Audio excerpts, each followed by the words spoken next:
जो होता है वो होने दो, ये पौरुषहीन कथन है। जो हम जो चाहेंगे वो हो जाए, इन शब्दों में ही जीवन।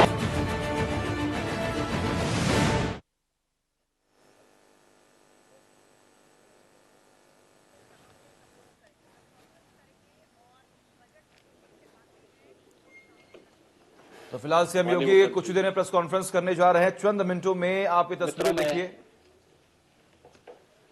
आज की इस महत्वपूर्ण पीसी में आप सबका हृदय से अभिनंदन करता हूं।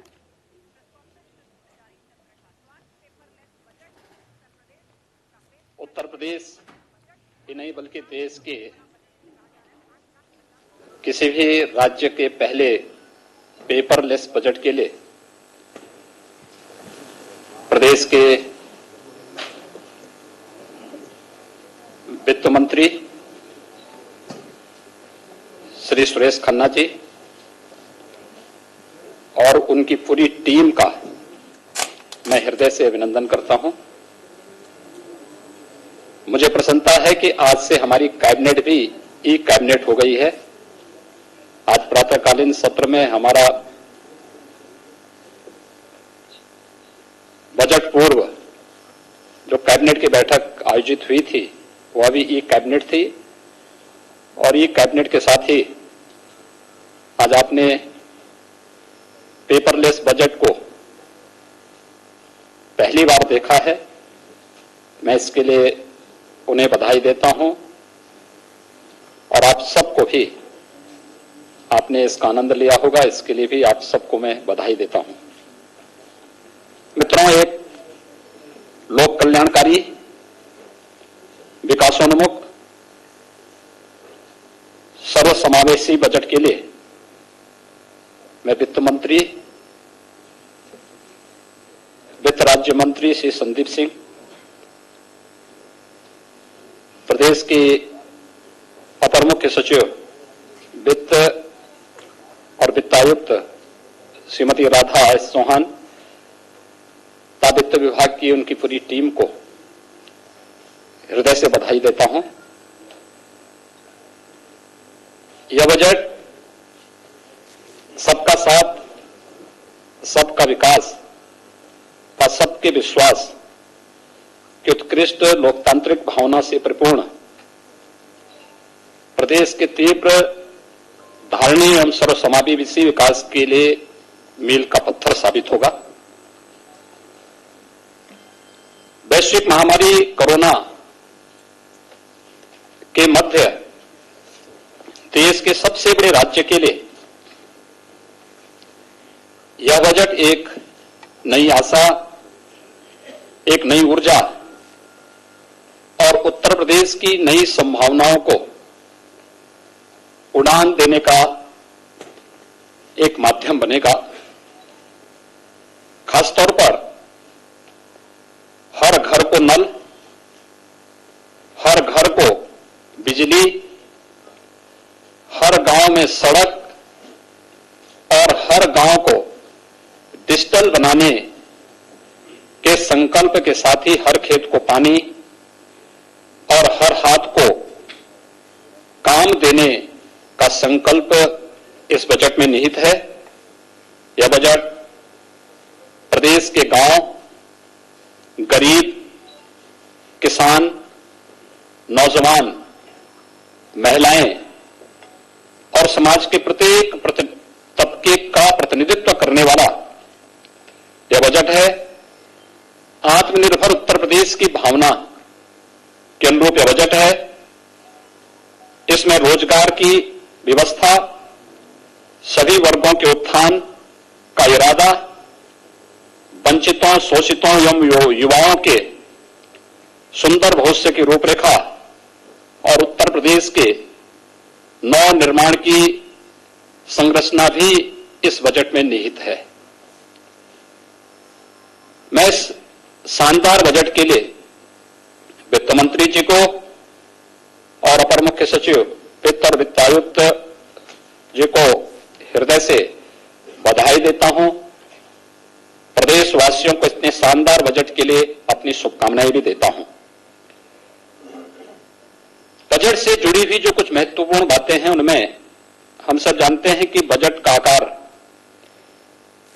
इस बार 5,50,270.78 करोड़ रुपए का है, जो वर्ष 2020-21 के बजट से 37,410.06 करोड़ रुपए यानी 7.3% अधिक है।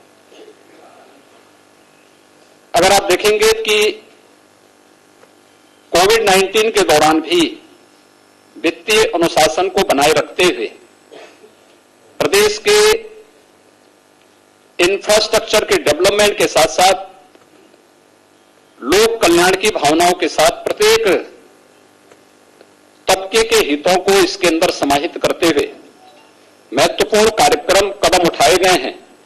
और उसके तहत हम सब जानते हैं कि विगत वर्ष कोविड-19 के दौरान जिस प्रकार की स्थितियां थीं, उन स्थितियों में हम इस बारे में अच्छी तरह जानते हैं कि देश ही नहीं बल्कि पूरी दुनिया न केवल आम जनजीवन कोविड-19 के कारण प्रभावित हुआ था, बल्कि अर्थव्यवस्था को सबसे अधिक मार झेलनी पड़ी थी। उस दौरान भी जिस प्रकार का कार्य, उस दौरान भी प्रदेश ने जिस संकल्प शक्ति के साथ आगे बढ़कर के कार्य किया, आदरणीय प्रधानमंत्री जी के मार्गदर्शन में, हम जानते हैं कि हमारे राजस्व की प्राप्तियों में जो हमारे लक्ष्य थे, उस लक्ष्य के अनुरूप उन प्राप्तियों को प्राप्त करने में हमें कुछ कठिनाई हुई। और सबके बावजूद एफआरबीएम की जो सीमा भारत सरकार ने और रिजर्व बैंक ने रखी है 4.5% का, हम उसको 4.17% तक ही हम लोगों ने सीमित करके रखा और उसके अंदर ही अपने इस बजट को प्रदेश के लिए सर्वांगीण विकास को ध्यान में रख करके हम लोगों ने आज का ये बजट प्रस्तुत किया है। बजट में मुख्य रूप से जिन चीजों की तरफ आप देखेंगे कि बजट की अपनी एक थीम होती है। उत्तर प्रदेश का यह बजट हम लोगों ने जब 2017-18 में अपना बजट प्रस्तुत किया था, तब हम लोगों ने वह बजट प्रदेश के अन्नदाता किसानों को समर्पित किया था। 2019-20 का 18-19 का हमारा बजट प्रदेश के औद्योगिक विकास को समर्पित था। 19-20 का हमारा बजट मातृशक्ति को समर्पित था और 20-21 का हमारा बजट प्रदेश के युवाओं के लिए और प्रदेश के इंफ्रास्ट्रक्चर डेवलपमेंट को समर्पित था। तो इस बार का यह बजट जिस पर फोकस किया गया है, यहां पर हम लोगों ने प्रदेश के समग्र और समावेशी विकास और प्रदेश के विभिन्न वर्गों के स्वावलंबन के माध्यम से सशक्तिकरण को आधार बनाकर के इस बजट को प्रस्तुत किया गया है। प्रदेश में ईज ऑफ लिविंग को और आसान करने के लिए हर घर को जल, हर घर को बिजली, हर गांव को सड़क और हर गांव को डिजिटल बनाने की प्रक्रिया के साथ प्रदेश में समग्र विकास की एक रूपरेखा इस बजट के माध्यम से प्रारंभ की गई है। खासतौर पर जब हम कृषि क्षेत्र की ही बात करते हैं,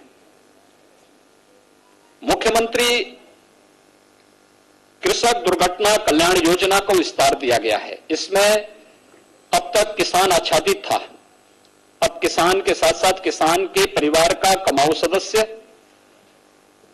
बटाईदार और अन्य लोगों को भी शामिल करते हुए अगर दुर्घटना से किसी ऐसे व्यक्ति की मौत होती है तो 5 लाख रुपए की सहायता इस बीमा योजना के माध्यम से उस किसान परिवार को या उस बटाईदार को या किसान परिवार के सदस्य की दुखद मृत्यु पर स्वतः ही इस योजना से प्राप्त होगी। बजट में इस बात की व्यवस्था की गई है। साथ ही साथ जो किसान परिवार आयुष्मान भारत से स्वास्थ्य बीमा से कवर नहीं प्राप्त किए हैं, उन्हें मुख्यमंत्री जन आरोग्य योजना के अंतर्गत 5 लाख रुपए की भी निःशुल्क स्वास्थ्य बीमा का भी कवर देने का प्रावधान हम लोगों ने इस बजट में इस बार किया है। मित्रों, महिलाओं की दृष्टि से कुछ नई योजनाएं प्रारंभ की गई हैं। आप सब जानते हैं मुख्यमंत्री कन्या सुमंगला योजना को व्यापक आयाम मिला है। इससे पहले मुख्यमंत्री सामूहिक विवाह की योजना बड़ी लोकप्रिय हुई है, जिसमें 1.25 लाख से अधिक बालिकाओं की शादी ब्याह के कार्यक्रम इस योजना के माध्यम से आगे बढ़े हैं। हमने इसकी राशि को 31,000 से बढ़ाकर 35,000 से बढ़ाकर के 51,000 रुपये भी विगत वर्ष किया था।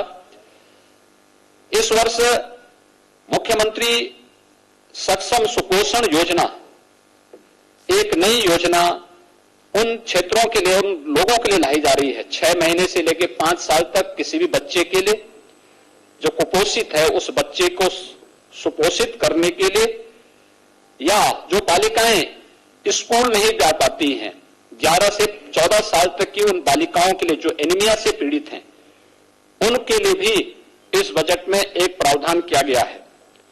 दूसरा, एक बहुत अच्छी योजना महिला सशक्तिकरण की दिशा में प्रारंभ की जा रही है और यह है महिला सामर्थ्य योजना।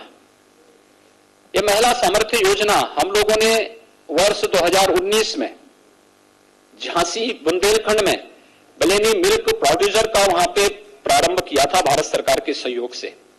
आप आश्चर्य करेंगे, एक वर्ष में इस योजना के साथ जुड़ी हुई महिलाओं ने 46 करोड़ रुपए का इनका टर्नओवर था और 2 करोड़ का नेट प्रॉफिट इस महिला स्वयंसेवी समूह को वहां पे प्राप्त हुआ था। ऐसे नए स्वयंसेवी समूह और इनके माध्यम से दुग्ध क्षेत्र में एक नई क्रांति लाने के लिए प्रदेश ने महिला सामर्थ्य योजना प्रदेश के अंदर प्रस्तावित की है और इस योजना के अंतर्गत हम लोग यहां पर प्रदेश के अंदर इसके लिए भी 200 करोड़ रुपए की व्यवस्था प्रारंभ की गई है।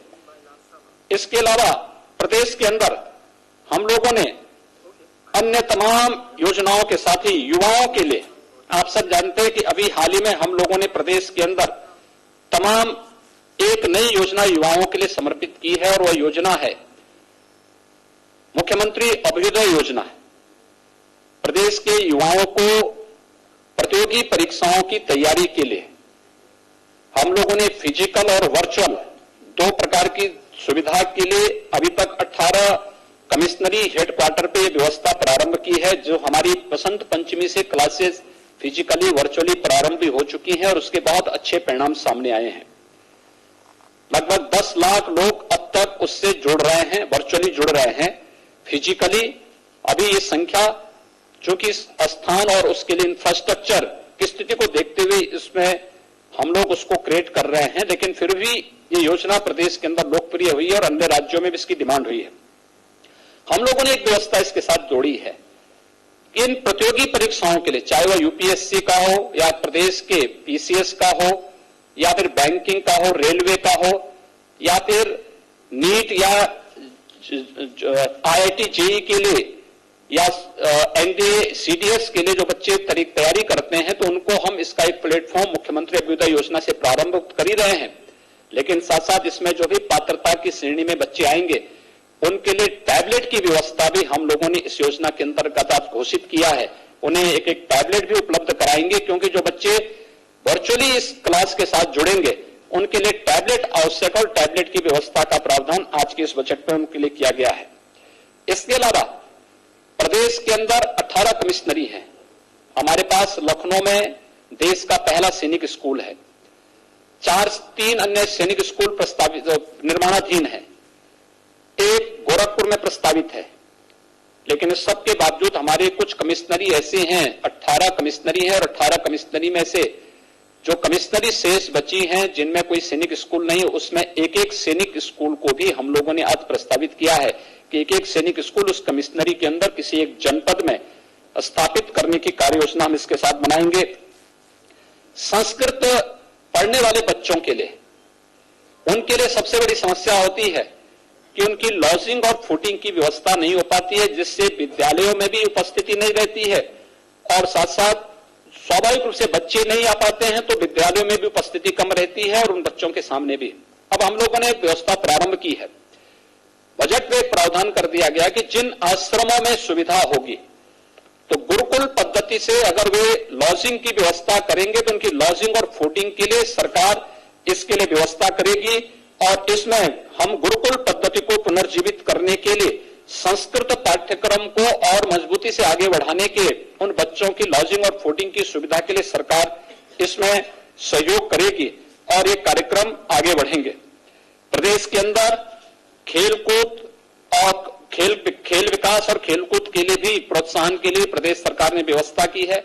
हम लोगों ने प्रदेश के अंदर पहले से हमारी योजना चली, हर गांव में खेल का मैदान होना चाहिए। खेल के मैदान के साथ साथ ओपन जिम की स्थापना भी वहां पर हो, जिससे बच्चों के अंदर अपने स्वास्थ्य के प्रति एक नई जागरूकता पैदा हो सके। यह कार्य हम प्रारंभ कर रहे हैं। पीआरडी के भी सशक्तिकरण करने की दिशा में भी एक कार्यक्रम बनाए जा रहे हैं। और प्रदेश के अंदर एक व्यवस्था कि जिस कमिश्नरी में कोई राज्य विश्वविद्यालय हमारा अभी नहीं है, 3 राज्य विश्वविद्यालय हमारे वर्तमान में प्रस्तावित हैं, एक सहारनपुर में, दूसरा अलीगढ़ में, तीसरा आजमगढ़ में। इसके अलावा जिस कमिश्नरी में कोई राज्य विश्वविद्यालय नहीं होगा वहां पर हम एक नए राज्य विश्वविद्यालय की स्थापना वहां पर हम लोग करेंगे। इस दिशा से एक बड़ा कार्यक्रम, इस बड़ी घोषणा भी इस बजट में की गई है। इसके साथ ही प्रदेश के अंदर हमारे 69 जनपद ऐसे हैं जिन 69 जनपदों में कोई ना कोई हमारा मेडिकल कॉलेज है, गवर्नमेंट का हो या प्राइवेट क्षेत्र का मेडिकल कॉलेज वहां पर है और बेहतरीन स्वास्थ्य की सुविधा वहां पे उपलब्ध होती है। जिन क्षेत्रों में कोई मेडिकल संस्थान या मेडिकल कॉलेज नहीं, जिन जनपदों में ऐसे 16 जनपद हैं, उन 16 जनपदों में भी पीपीपी मोड में हम लोग नए मेडिकल कॉलेज स्थापना के लिए सहयोग करेंगे। इसकी पॉलिसी हमारी तैयार हो चुकी है और बजट में इसकी घोषणा कर दी गई है। ये प्रदेश के अंदर हेल्थ इंफ्रास्ट्रक्चर की स्ट्रेंथनिंग के लिए एक बहुत बड़ी घोषणा है और ये प्रदेश की स्वास्थ्य सुविधाओं को और बेहतर बनाने में इससे काफी मदद मिलेगी। प्रदेश के अंदर हम लोगों ने कोरोना कालखंड में इस बात को देखा होगा कि प्रदेश के अंदर संगठित और असंगठित क्षेत्र के श्रमिकों के सामने किस प्रकार की समस्याएं खड़ी होती हैं।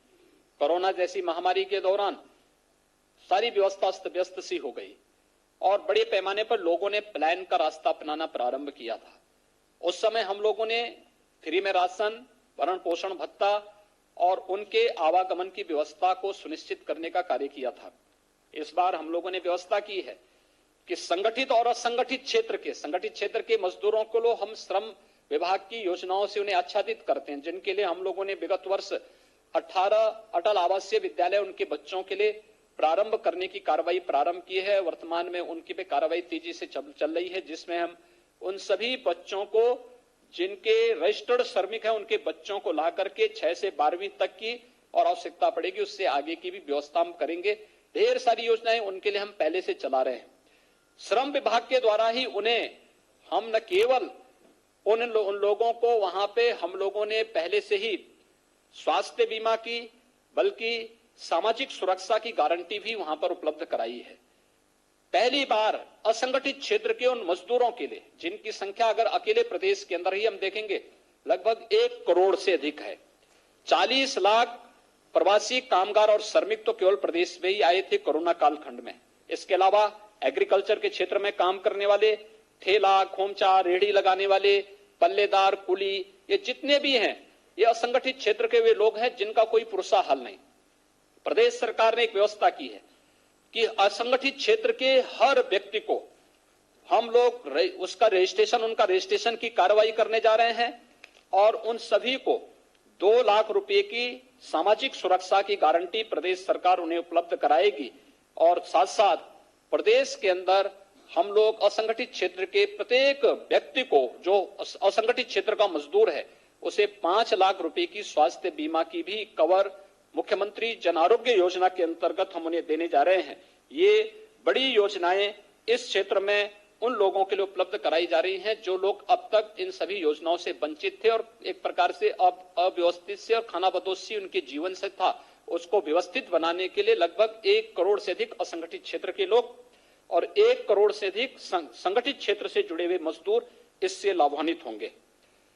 किसानों के हित के लिए एक नई घोषणा भी आज इस बजट में की गई है और वह है निराश्रित गौआश्रय स्थलों के लिए। आप सब जानते हैं कि लगभग प्रदेश के अंदर अब तक हम लोग प्रदेश के अंदर 5.5 लाख से अधिक गौवंश हमारे पास सरकार के द्वारा संचालित निराश्रित गौ आश्रय स्थलों में उनकी व्यवस्था और उनकी सुरक्षा की जा रही है, उनके खान पान की व्यवस्था, उनके रखने की व्यवस्था की गई है।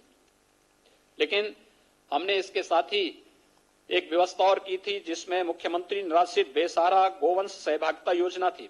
इसमें भी 74,000 गोवंश को हम लोगों ने किसान परिवारों को दिया, जिसमें हम 900 रुपये हर गोवंश उस किसान परिवार को उपलब्ध कराते हैं। लेकिन सरकार ने तय किया है हर न्याय पंचायत स्तर पर भी एक निराश्रित गौ आश्रय स्थल होना चाहिए और इस बार बजट में निराश्रित गौ आश्रय स्थलों की व्यवस्था के लिए भी धनराशि की व्यवस्था की गई है, जिसको हम स्थानीय एनजीओ के माध्यम से उसको संचालित करने का कार्य करवाएंगे। इंफ्रास्ट्रक्चर और वहां की जो लैंड होगी ये सरकार की होगी और एनजीओ की साथ मदद से हम इसको संचालित करने का कार्य करेंगे। इसके साथ ही नगरीय क्षेत्रों में भी हम इस प्रकार की योजना को संचालित करने का कार्य करेंगे और ये कार्य आगे बढ़ने के साथ ही वाराणसी में गोकुल ग्राम की तर्ज पर प्रदेश के अंदर भी हर न्याय पंचायत स्तर पर फिर बाद में इस गोकुल ग्राम के रूप में इस तर्ज पर इसको आगे बढ़ाने की एक बृहद कार्य योजना को हम आगे बढ़ा रहे हैं। और निराश्रित गोवंश की नस्ल सुधार की दिशा में भी एक नई कार्य योजना की घोषणा आज यहाँ पर की गई है। खुरपका और मुंहपका जैसी बीमारियों से मुक्ति का एक अभियान प्रदेश के अंदर युद्ध स्तर पर चल रहा है। टीकाकरण की कार्रवाई लगभग हम पूर्णता की ओर लेके चल रहे हैं, लेकिन ये एक बड़ी योजना उन लोगों के लिए की गई है। प्रदेश के अंदर व्यापारियों के लिए भी जो 5 लाख रुपए की व्यापारी कल्याण की योजना थी, अधिक से अधिक रजिस्ट्रेशन हो, वह भले जीएसटी देता हो या न देता हो, ये बात का विषय है, लेकिन रजिस्ट्रेशन के साथ साथ उन लोगों का रिटर्न भरने की ट्रेनिंग देने और 10 लाख रुपए तक की कोई दुर्घटना उनके साथ होती है, उस व्यापारी के साथ कोई कैजुअलिटी होती तो उसके परिवार को 10 लाख रुपए की एक कवर प्रदेश ने इसमें उपलब्ध करवाने के कार्य किया और प्रदेश ने इसमें काफी बड़ा कार्य इस दिशा में प्रारंभ किया है। यह एक बड़ा कार्य प्रदेश के अंदर आगे बढ़ाने के लिए किया जा रहा है। प्रदेश के अंदर उन क्षेत्रों में जो दूर दराज के क्षेत्र हैं, वहां पे टेलीमेडिसिन के लिए और टेली कंसल्टेशन के लिए भी पर्याप्त व्यवस्था बजट में इस बार की गई है और इस व्यवस्था के माध्यम से हम लोग काफी बड़े स्तर पर प्रत्येक नागरिक तक बेहतर स्वास्थ्य की सुविधा उपलब्ध कराने में हमें मदद मिलेगी। कुछ नई चीजें जो वास्तव में यहां पर उपलब्ध हो सकती हैं, लखनऊ में हम लोगों ने एक एनआईवी पुणे की तर्ज पर national institute of virology Pune, जो भारत सरकार का संस्थान है और किसी भी प्रकार के वायरस के समय से पहचान करने और फिर उस वायरस के खिलाफ उस प्रकार के वैक्सीन को विकसित करने की दिशा में कार्य किया जा सके, इसके लिए एक उस प्रकार का संस्थान प्रदेश सरकार ने अपने स्तर पर यहां पर बनाने की एक कार्य योजना को बजट में दिया है, जिसमें केजीएमयू, सीडीआरआई, एकेटीयू मिलकर के उस प्रकार का एक संस्थान लखनऊ में बनाएंगे, जिससे आने वाले समय में कोविड-19 जैसा कोई अगर वायरस प्रदेश में किसी भी प्रकार का या उत्तर भारत में कहीं भी उसका अटैक होता है तो समय से हम उसकी पहचान कर सकेंगे और उस दिशा से फिर वैक्सीन के निर्माण में भी ये सहायक हो सकेगा। इसके लिए एक बड़ा कार्य यहां पर प्रारंभ किया जा रहा है। इसके साथ ही प्रदेश के अंदर हम लोगों ने प्रदेश के अंदर चाहे वह या पूर्व प्रधानमंत्री श्रद्धेय अटल बिहारी वाजपेयी जी के नाम पर चिकित्सा विश्वविद्यालय की स्थापना को हो या प्रदेश के आयुष विश्वविद्यालय का है, प्रदेश के अंदर एक नए हम लोगों ने यहाँ पे विधि विश्वविद्यालय का लॉ यूनिवर्सिटी प्रयागराज में बनाने की कार्रवाई को भी हम लोगों ने इस बजट का हिस्सा बनाया है।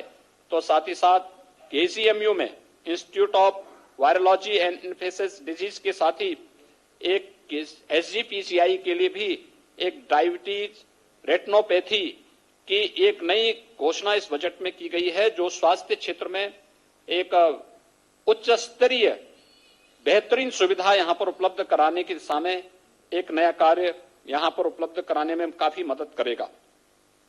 मित्रों, जल जीवन मिशन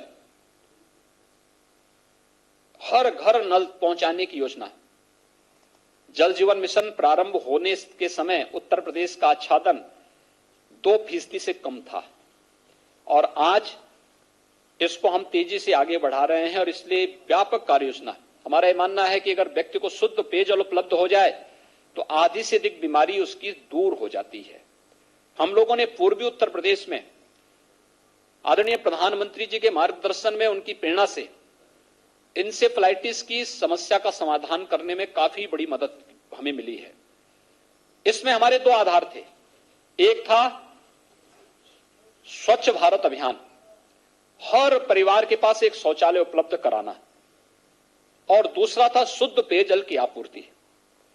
38 जनपदों में प्रतिवर्ष 1200 से 1500 जिन बच्चों की मौत होती थी, 1 से 15 वर्ष तक के बच्चों की लगभग 1200 से 1500 मौतें प्रतिवर्ष होती थी।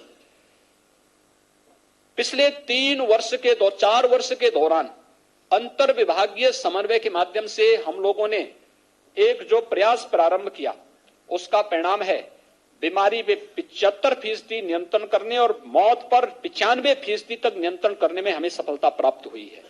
एक बड़ी सफलता इसमें प्राप्त हुई है और अब उसी दिशा में नए प्रयास प्रारंभ करने के लिए हर घर नल की इस योजना को भी हम, जिससे प्रदेश के अंदर बुंदेलखंड का क्षेत्र हो, बिंद का क्षेत्र हो, आर्सेनिक, फ्लोराइड या खारा पानी की समस्या से जो क्षेत्र जूझ रहे हैं या जहां पे अन्य समस्याएं हैं, उन सभी को ग्रामीण और शहरी दोनों के लिए लगभग 17,000 करोड़ रुपए की बड़ी व्यवस्था बजट में की गई है, जिससे हर एक व्यक्ति को शुद्ध पेयजल की आपूर्ति हम कर सकेंगे। और केवल योजना लागू ही नहीं होना, बल्कि इस योजना को सस्टेनेबल बनाने के लिए जो इस योजना के साथ जुड़ेगा उसको 10 वर्षों तक उस योजना की देखभाल करने की भी जिम्मेदारी लेनी है। ये इसके साथ जोड़ा जा रहा है, इसलिए एक बड़ा कार्य इसमें ग्रामीण और शहरी क्षेत्रों के साथ इसको जोड़ने का प्रयास प्रारंभ किया गया है। प्रदेश में नगरीय क्षेत्रों का दायरा बढ़ा है। पहले हमारे पास कुल 653 नगर निकाय थे, आज ये बढ़कर के इनकी संख्या लगभग 734 के आसपास इनकी संख्या पहुंच रही है। एक बड़ी संख्या इनकी बढ़ रही है, तो शहरी क्षेत्रों में भी नागरिकों के जीवन स्तर में सुधार करने के लिए 10 स्मार्ट सिटी भारत सरकार ने घोषित की थी राज्य सरकार के साथ मिलकर के। जो 7 अन्य नगर निगम थे उन्हें राज्य सरकार अपने खर्चे पर स्मार्ट सिटी के रूप में डेवलप करने जा रही है और राज्य सरकार के खर्चे पर उनका यहां पर विस्तार, उनको स्मार्ट सिटी के रूप में विकसित करने की कार्य योजना प्रदेश सरकार ने यहां पे प्रारंभ की है। इसके साथ ही 60 शहर हमारे ऐसे हैं जो अमृत योजना से आच्छादित हैं। वहां पे पेयजल के साथ साथ सेवर आदि की व्यवस्था के और अन्य व्यवस्थाओं को भी आगे बढ़ाने के साथ ही ग्रामीण और शहरी क्षेत्रों में आवास की सुविधा उपलब्ध कराने और शेष अन्य लोगों के लिए एफोर्डेबल हाउसिंग की स्कीम, जिनके पास अपने स्वयं की लैंड नहीं लेकिन वे शासन की आवासीय सुविधा से लाभान्वित हो सकेंगे, एफोर्डेबल हाउसिंग की स्कीम के साथ हम लोगों ने इस कार्यक्रम को आगे बढ़ाने का कार्य किया है और ये बहुत अच्छे ढंग से प्रदेश के अंदर ये चीजें आगे चल रही हैं। प्रदेश के अंदर हम लोगों ने औद्योगिक विकास के क्षेत्र में ईज ऑफ डूइंग बिजनेस में उत्तर प्रदेश की रैंकिंग में जो सुधार हुआ है, देश ने भी दुनिया ने भी उसको सराहा है। 2016 में उत्तर प्रदेश 14वें स्थान पे था, 2017 में उत्तर प्रदेश 12वें स्थान पर आया और आज उत्तर प्रदेश दूसरे स्थान पर है। ये प्रदेश ने जो रिफॉर्म किए हैं, हम लोगों ने हर एक फील्ड में काफी सुधार किए हैं, जिससे देश के अंदर सबसे अच्छे गंतव्य के रूप में प्रदेश बना है। इस दौरान आपने देखा होगा, देश कोरोना कालखंड के दौरान जब हर जगह अव्यवस्था थी, लोग अपने को नहीं संभाल पा रहे थे, तब हम कोरोना प्रबंधन की बेहतरीन उदाहरण भी प्रस्तुत कर रहे थे इतने बड़े प्रदेश में। लेकिन साथ साथ हम लोगों ने प्रदेश के अंदर बहुत सारे ऐसे उदाहरण भी प्रस्तुत किए जिसमें देश का पहला डिस्प्ले यूनिट उत्तर प्रदेश में आया है और यह चीन से आया है। ये निवेश चीन से उत्तर प्रदेश में आया, जिसमें लगभग 5,000 करोड़ रुपए का निवेश होने जा रहा है। प्रदेश में डाटा सेंटर पार्क की स्थापना के लिए 6,000 करोड़ रुपए की ये कार्य योजना क्रियाशील हो चुकी, यानी इसमें कार्य प्रारंभ हो चुका है। प्रदेश के अंदर ऐसे ही अभी आइका का एक 5,500 करोड़ रुपए के नए निवेश को लेकर के भी जो जिनका सर्विस सेक्टर में बहुत बड़ा रोल है, उन पर उनके द्वारा यहां पर एक नए निवेश को यहां पे प्रारंभ किया गया है। ये इसलिए संभव हो पाया है क्योंकि हम लोगों ने इस फील्ड में जो कार्य किए हैं उसके माध्यम से इसमें काफी इससे संभावनाएं इससे आगे बढ़ी हैं। प्रदेश के अंदर हम लोगों ने निवेश की संभावनाओं को आगे बढ़ाने के लिए सुरक्षा का एक माहौल दिया है। अपराध की प्रकृति समय के अनुरूप बदली है और प्रदेश सरकार ने इस चीज को सुनिश्चित किया है, बजट में हमने इसका प्रावधान किया है कि प्रदेश का पहला फॉरेंसिक एक इंस्टीट्यूट यहां पे हम लोग लखनऊ में स्थापित करने जा रहे हैं। इसके साथ ही यहां पे एक सेंटर ऑफ एक्सीलेंस भारत सरकार की मदद से हम लोग यहां पर लखनऊ में ही स्थापित करने जा रहे हैं। प्रदेश के सभी रेंज स्तर पर 18 रेंज है पुलिस के, 18 रेंज स्तर पर 18 फॉरेंसिक लैब जो लेवल 2 और लेवल 3 की हैं, इन्हें वहां पर स्थापित करने के लिए भी हम लोगों ने बजट का प्रावधान किया। तेजी से इस पे कार्य चल रहा है। प्रदेश में 2016-17 तक केवल एक साइबर थाना था। आज हम लोग हर जनपद में साइबर थाना स्थापित करने की कार्रवाई को युद्ध स्तर पर आगे बढ़ा चुके हैं। ये प्रदेश को नए यानी समय के अनुरूप हम लोग प्रदेश के अंदर अपराध और अपराधियों पर अंकुश कसने के लिए उस प्रकार की प्रभावी कार्रवाई कर सकेंगे। ये हम लोगों ने यहां व्यवस्था की है। प्रदेश के अंदर सूक्ष्म लघु मध्यम उद्यम प्रदेश में रोजगार सृजन का एक बहुत सशक्त माध्यम है और इस सशक्त माध्यम का उपयोग भी प्रदेश ने किया है और बजट में इसका प्रावधान किया है कि प्रदेश में एक तो बंद पड़ी जो हमारी कताई और स्पिनिंग मिली थी, इनको हम फिर से पीपीपी मोड में चलाने और अन्य तरीके से इनके लिए हम लोगों ने एक कार्य योजना के लिए बजट में इसका प्रावधान किया है। प्रदेश साथ ही साथ प्रदेश के अंदर हम लोगों ने ओडीओपी की योजना को, जो देश के अंदर एक लोकप्रिय योजना बनी है, इस योजना को प्रोत्साहित करने के लिए भी हम लोगों ने बजट में इसका प्रावधान किया है। और साथ साथ प्रदेश के अंदर एमएसएमई सेक्टर में उद्योग लगाने के लिए 1000 दिनों तक आपको किसी भी प्रकार की कोई भी लाइसेंस की आवश्यकता नहीं पड़ेगी। आप जाइए, अपना यूनिट लगाइए और 1000 दिन के अंदर बाकी औपचारिकताओं को आप पूर्ण करिए। ऐसा नहीं कि लाइसेंस के अभाव में या एनओसी के